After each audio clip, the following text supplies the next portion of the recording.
to you today. Really excited to bring on my next guest. I'm continuing the beautiful work of spiritual modalities for a spiritual life. This beautiful playlist of finding and approaching people from around the globe who are here to help us heal. And today's modality is hypnosis, but stay listening. I have featured this a couple times on my channel before, and we're going to dive really in deep to hypnosis as a healing modality. And I will tell you personally, I have used this modality so many times in my own journey and in my own healing for post-traumatic stress, for quitting smoking. I know, closet smoker, right?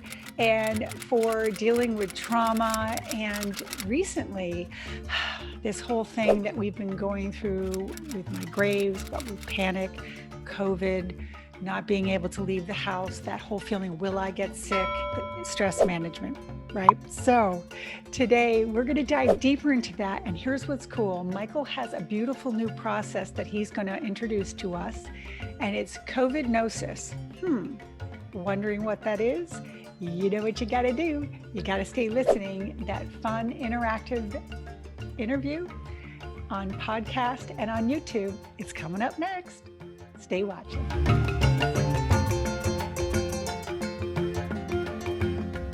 Michael. Yay. Hello, welcome. I'm so glad. I know we've had a chance to talk offline and we've actually even had a chance to work together. So thank you and thank the audience. So whether people are listening to this on the Intuitive Mindset podcast with Jeannie Lynch and your podcast channel, which you can share with us when we get started, or watching us on our YouTube channels, the first thing we'd like to acknowledge is the audience who's taking the time to watch us today or listen to us. So thank you and thank them for being here. So Michael, today we're going to be diving into your modality, which I've already done a little layup and set up to you. We're going to be talking about hypnosis. Clearly, you're going to explain us all about that. And we're going to be diving into this little branch of hypnosis that no one's ever heard of before, because this is your new calling, and it's called Covidnosis. So that's kind of coming, so bear with me. Hey, I would love you to share with my audience who you are, how you got involved in this, and so on. So first off, just tell us a little bit about you. Michael Mezmer. I am a clinical hypnotherapist, a certified stress management consultant. I hold a degree in psychology. I'm a nationally published author. I work as a hypnotherapy consultant at the Unger Concierge Medical Center in Rancho Cucamonga, California. How did you get involved in this and how long have you been doing this? Well, the thing is, I had a very non-traditional pathway to where I'm at now, because I started out very young. I always knew I wanted to work with people and be in front of people and initially entertain originally. And I started out at age 7. My oldest brother, the drummer for Chubby Checker and Little Richard, and my middle brother was on Broadway and starred with Danny Kaye and was nominated for Tony Awards and things like that. And so I started out as an entertainer at age 7, where I did actually the Wizard of Oz with Connie Stevens. It was a road touring company, and that was my first paid gig as an entertainer. But from there, I toured around, I started doing shows, and then I became a magician. And I toured the world, and that's where I connected with hypnosis. A lot of us have had the first experience with hypnosis is walking the fair and watching the people on the stage make complete fools of themselves and thinking, how could they do? So that, I know you might have an aspect where you do that, and I'm not, but take us to the healing part. I want to get into the deep dive of, and I know you're going to get into this because it's so part of your modality, that self-hypnosis, and we all have the ability to heal ourselves and stuff, because I want to make sure we leave a big portion of our interview today for Covidnosis. So I'm going to jump off the wagon of entertainment side, because we know that's out there, and sure. Okay. So, but let's dive into the healing aspect of, when you meet with people clinically, and what are some things that you can help them with, and tell us how it works. Well, what I love, Jeannie, about the hypnotherapy in particular is it gives the person the chance to heal themselves. Unlike going to a psychologist or psychiatrist, which, by the way, they do, of course, amazing work, and I'm not dissing them in any way during this entire talk. Health professionals, I'm not a medical professional, I'm a lay practitioner. Yeah. So, but as far as hypnotherapy, what's great about it, there's some really wonderful things. One, it gives the person the opportunity to find their own solutions, which is amazing. Two, it works rapidly, which is amazing. So you're not going to a psychologist or psychiatrist for years on end trying to find some solution to this mystery of life.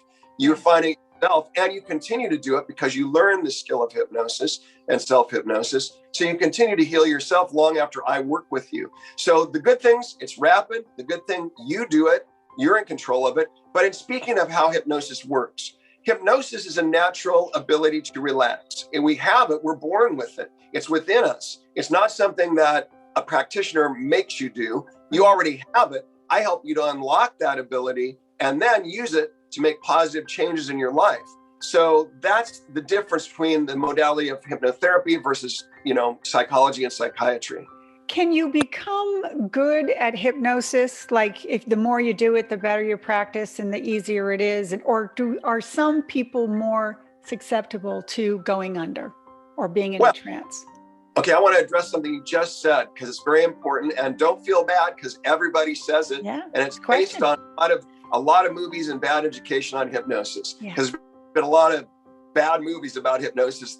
They're good movies, but they treat hypnosis in a negative frame of mind. So you said under, when you go under hypnosis. Yeah. That's a pejorative. That would imply that I put you under some state and you're under my control. Okay. I learned from my master instructor, Gil Boyne, we always say you're going into hypnosis. And the reason you're going into it, because it's a natural state of relaxation and you're going into it. You're not going under anything. So I want to make sure that's something that we state. I love that. No, thank you. That helps, I think, even the audience too, who with this perception of somehow you're losing control.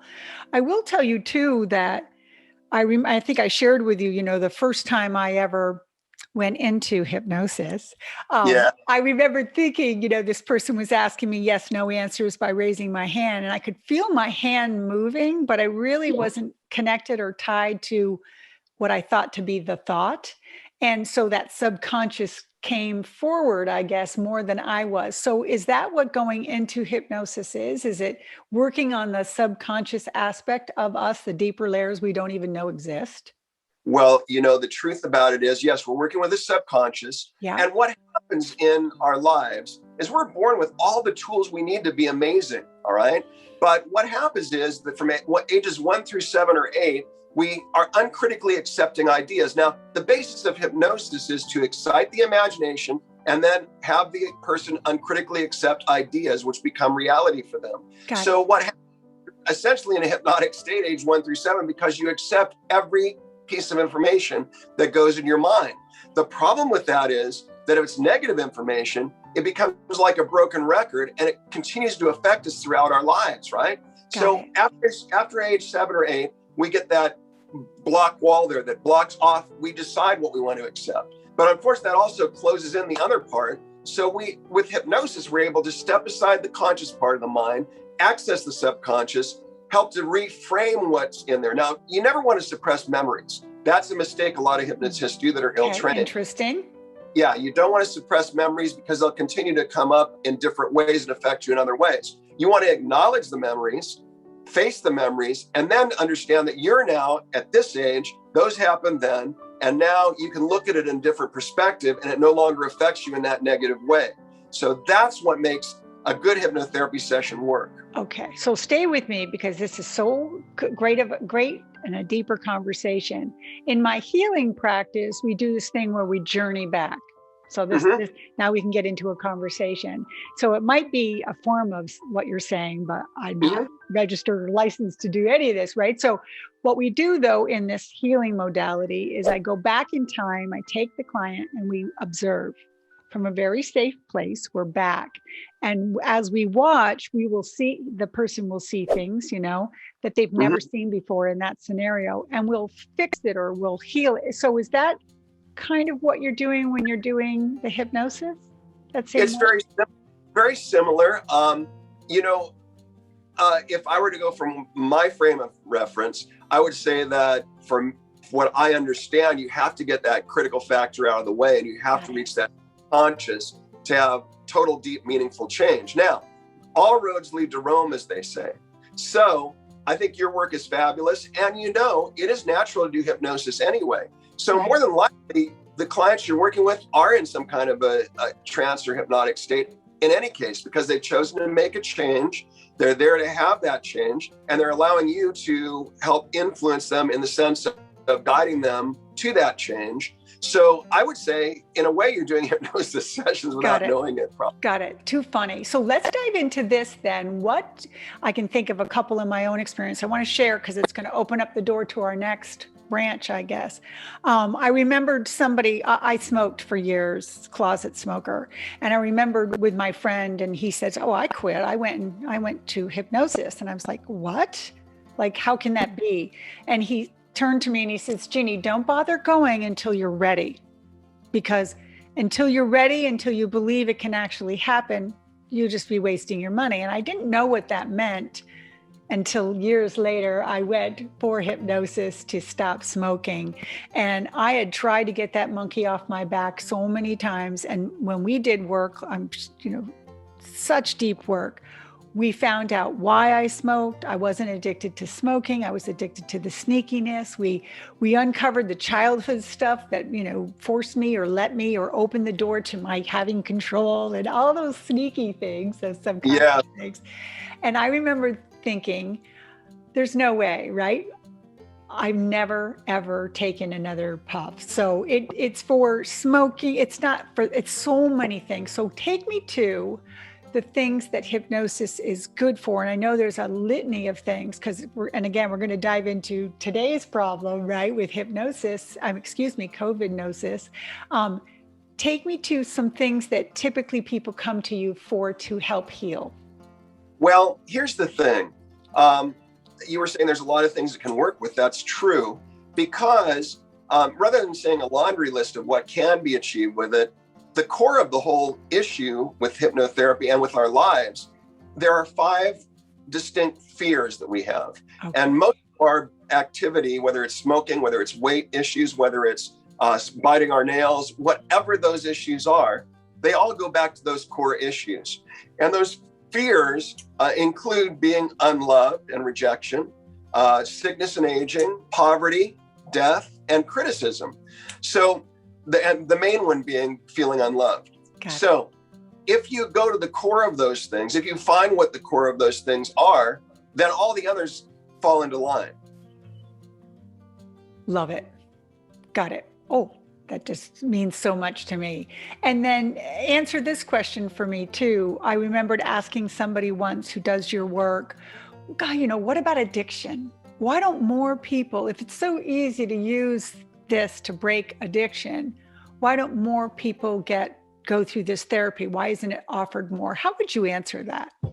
Why aren't the doctors suggesting this as an alternative? Well, like with Dr. Unger that I work with, who's the premier diabetes doctor in the world, really, he brought the Ozempic drug to the market that's helped so many people with their diabetes and saved their lives, really. But he likes to use alternate modalities of treatment, whether it be acupressure, acupuncture, hypnotherapy. So even though he's an incredible MD, he chooses not to use medications as much as possible and have other ways of helping his patients. And I think that's why he's one of the top doctors in the world, really. I love it. So, yeah. But let me answer your question more specifically in a different direction. Sure. Hypnosis is a natural ability to relax. Hypnosis, you can never be made to do anything you don't want to do while you're hypnotized. However, there are exceptions to that. The main one being if you use hypnotic drugs with hypnosis, like they do in Russia. If you saw the movie The Manchurian Candidate from the 1960s with Frank Sinatra, they made a guy into an assassin using hypnotic drugs and hypnosis. Okay. So when you get into drugs combined with other issues, there has to be medical attention to that.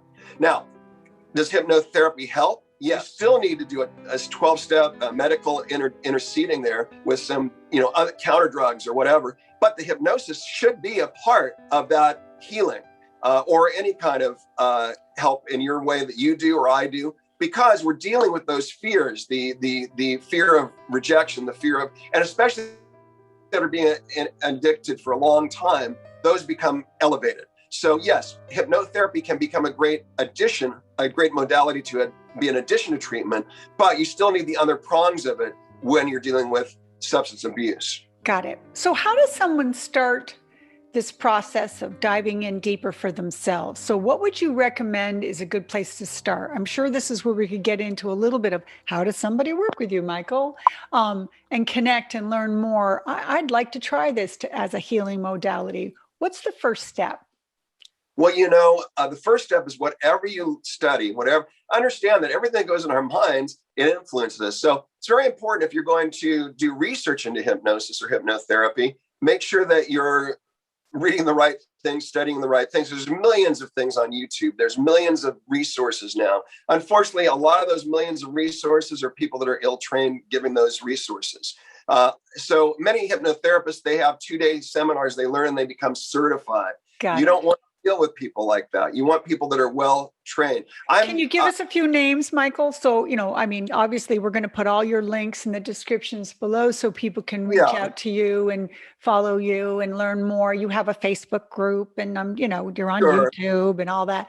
But is there somebody you would say, the book that the guy who trains you, right? Is there books that you would recommend as a good place to start? Or well, if you really want to learn about what hypnosis is, how hypnosis works, then, I would start with, Gil Boyne, Transforming Therapy is his book, and it's available. Also, any of the writings of Dr. Erickson.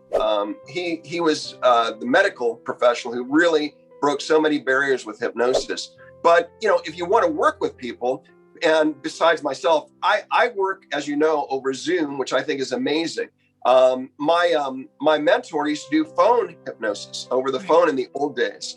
And so I never could quite understand, how can you do this over the phone? Because I would like to see who I'm working with. But he did amazing work over the phone. That is such a good lead in too, because that just opens the door to where we are in the world today. I think I shared this with you last time we talked, the idea of doing intuitive readings over the phone, people would have been like, what? You're bringing my mother through? No, I don't think so, right? So, but because of COVID, it's opened up this beautiful room to people being open to working at home online. And, so here we are. And this is this is a great segue into you. I want to get into Covidnosis. I want to hear about what your passion is right now. We've talked offline about where we are in the world. The country's divided with all the dividedness of wearing a mask and not wearing, the anxiety and not leaving home and getting back out. And now we have the vaccine that's going across. And if you're 65, you can get your shot as of today, as we're doing this video, right? It's going to change by the time this gets up. So take us to your work and your intentions, Michael, for this idea of helping people through, and what do you think is going to happen as I'm not going to say get back to normal, because that's ridiculous, right? As we transition back into our new integration of what life's going to be like after COVID. Life after COVID, take us there. And how can you help? Okay. And just before we get there, I wanted to add one last thing to what we said previous. And that is the great thing about working on Zoom that you can't do in any other situation is, when you're the client, you're in your own home where you feel safe and relaxed and you're comfortable. And that eliminates a lot of the hesitation people sometimes have to go to a hypnotist or any other person for treatment of this type, because now you're no longer in their zone. You're no longer in their office. You're no longer by yourself in a room with somebody. You're in your own room. Yeah. So it breaks those barriers. So I just want to say that the very positive thing about the Zoom and the COVID thing at this moment is that we're doing it this way, which is far better for the client because they're totally secure and safe. And that way the therapy is much more powerful as well. So I wanted to address that. I love that. So the first time that it hit me was not only myself with the shows that I was doing, because I work at colleges and different groups, but also all of my friends that I've had lifelong, overnight, they lost everything they had. They lost their meaning in life. And of course, we all thought it was going to be temporary, but as it went on and it went on, the damage became deeper and deeper. And so many of my friends lost their homes. A lot of things happened. Their relationships went bad because of the tension and stress financially. And then I realized my other friends, because I have hundreds of other friends that are not in entertainment, they were starting to feel the same situation occurring to them. They were losing their jobs, or they had to take a job in a lesser situation where they couldn't afford their rent, and they couldn't. So all these same stressors were happening with everyone. And, there's three main stresses that come from the COVID and that I've discovered in research. And one is, of course, stress and anxiety is number one. Number two is sleep issues, sleep disorders. And then number three is confidence and weight, which is the final rung, because when we go back to going into the world, going back to what we do, a lot of people have been so isolated that they really are having a hard time facing getting out again, getting out with people, getting even 5 feet from people, right? So the confidence building, and if some people, you are not this person, but I am. I've sat at home so much, I've gained at least 15 pounds through this thing. So the deal is, no, you look great. I have. No, you don't know that. I have. Oh, okay. Well, I'll trust your word then. But the thing is that's the final thing, the confidence and weight. So we get through the stress and anxiety. We get to the sleep thing, because that's so critical to the last thing, because you're going to, if you're not getting good sleep, you're going to eat, you're going to nervous eat. So those are the three main sections that we work with. But I gained a passion to help people with this, because I see the hurting, I see the pain, and people say, well, the vaccine's coming, we have treatments. True. But just because we have those coming, the damage psychologically that has happened from this situation is not going away anytime soon. And that's why if you deal with a hypnotherapist like myself, my Covidnosis is only 4 sessions. The first one, the first one just like you and me right now. We just talk for 30 minutes, so I get to know the person. And then the other 3 are just 1 hour each. And we do similar to what you and I did, and only for those specific issues. And after each session, you get an audio download that helps you continue to manifest your inner strength and your inner hypnosis ability, so that I'm teaching you, so that once you get through those sessions, you will continue your own healing, and you'll continue to beat this thing down so that it becomes positive and no longer affects you in a negative way. So this is the thing. Yeah.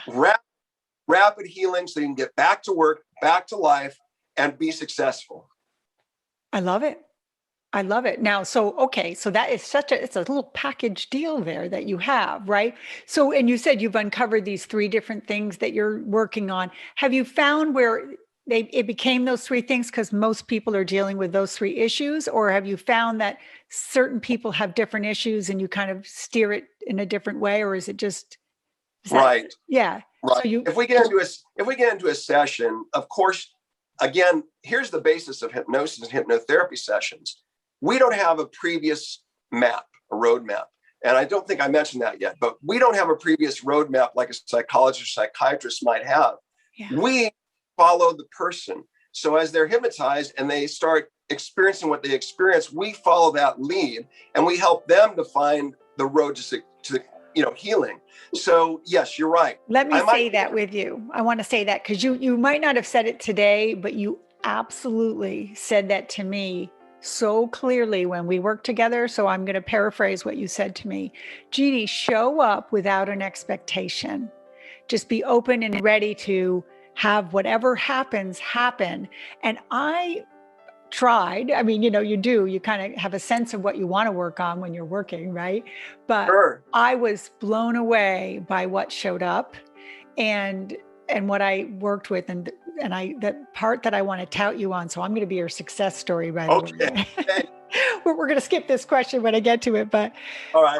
What I love about hypnosis, for those people listening who have not had it and experienced it, there's this thing that I don't know enough about it to say whether it always happens at the end, but where you're wrapping up a session, this has been my experience, where you do this whole beautiful enclave of positive reinforcement, where you kind of like sure up the session, and you put in or anchor in, I guess is what your term would be, these positive thoughts. And I know during those times where I'm in hypnosis, where I can hear it, but I don't really know. It's like, well, he's paraphrasing, or she's wrapping that up, and they're making sense, and they're in closing. that part of hypnosis to me is the healing, because you leave and there it is. It's like this, I'm going to call it dust particles, but that's not what I mean. It's like it stays with you and then you feel free after, and the next day as it integrates, like with any energy work. And I think it's a good point to have that make sense right now too.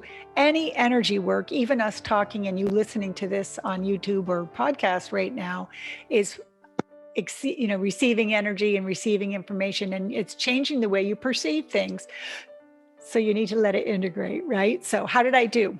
Is that true? I think you're fabulous. And, I would say this, you were talking at the beginning of your statement about how you're listening and you're hearing what's going on. People need to understand that hypnosis is not like you see in the movies where people walk around like this, right? Like Frankenstein in a trance or a zombie. Hypnosis, you know what's going on all the time. You're fully aware of what's being said, unless you're a natural somnambulist where you go to such a deep level. But 90% of people will be like yourself or anyone else, where you'll know everything that's going on, you'll hear everything, you'll see everything, or if your eyes are closed, you won't see it, but you'll mentally visualize it. But you'll see it, you'll hear it, you'll know it. You're not sleeping, you're not out of it, you're not drugged up. You're fully aware, but you're simply choosing to enjoy the process because you know it's healing you, and you go with the process. And in doing so, that subconscious opens up and you find that healing. It's such a good place to say, and I'm not dogging medicine because people need medicine to get where, and I needed it when I was on it, and I get it. Oh, yeah. But you talk about the, state of being, like this and a zombie.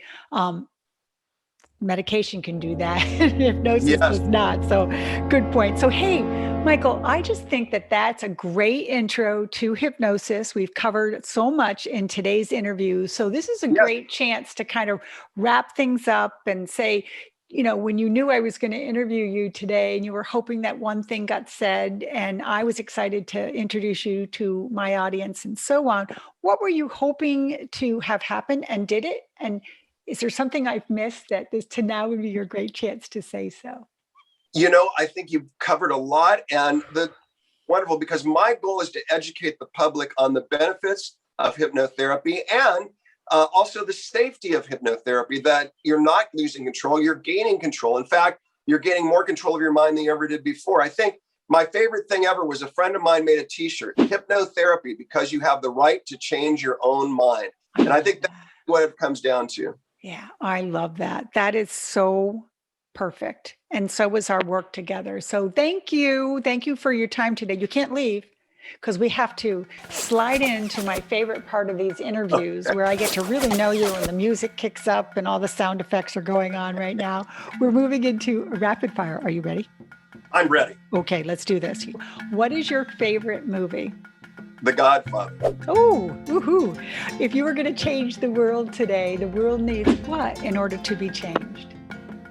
More love. Love it. And we all have pet peeves, some more than others. Do you have a pet peeve you're willing to share? Yes. I dislike the media's use of verbiage that influences people in a negative way. Oh my God, I'm working on a whole video about that right now called The Power of You, one on social media. So thanks for the tag on that. So, and then personal qualities, we should love ourselves. What is something about yourself that you absolutely love? My ability to help others. Love that. And then the last question before we say goodbye, so thank you for your time today, is what are you doing when you're experiencing pure joy? I'm with my wife or daughter having a wonderful day. My son, wife, or daughter. Yeah. I love that. Hey, Michael, thank you so much from our audience, my audience, and yours to sharing your gift today with us. So everybody, Michael's full descriptions and everything will be in the description box. So follow Michael, support him, and more to come on the next video. Thanks again. Thank you so much. It's been a wonderful experience. I appreciate you. Bye now.